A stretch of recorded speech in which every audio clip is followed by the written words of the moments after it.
Mga higala, magsugod na sad unyang gabi ang Sinulog Idol, usa sa mga highlights sa Sinulog Festival karong tuiga. Atong ilailahon ang mga finalists niining kompetisyon sa report ni Ms. Jean Mondoñedo Inot. Dusi ka mga batanong performers na sad ang magtigi para makabot ang titulong Sinulog Idol 2014 sugod karong gabi sa Fuente Osmeña Circle.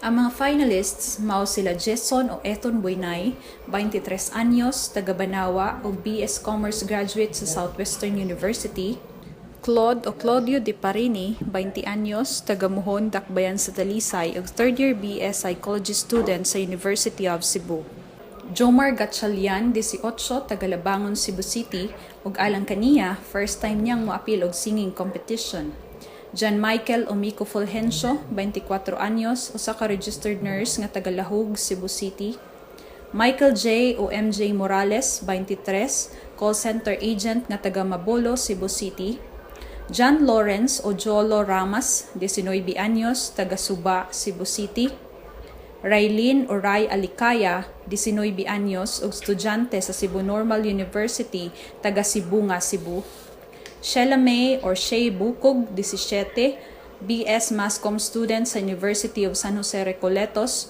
ug taga Laray, Talisay City; Ruth Cel o Rush Cano, 23 anyos, usa ka medical representative nga taga Hipodromo, Cebu City; Maisy Mariel Fernandez, 22 anyos, taga Lapu-Lapu City; Vida Dorisaria, 22 anyos, taga Neville Hills, Apa, Cebu City; ug Ninia Claire Rivaca, 18, BS Psychology student sa University of San Carlos ug taga Gururdo sa Dakbayan sa Sugbo.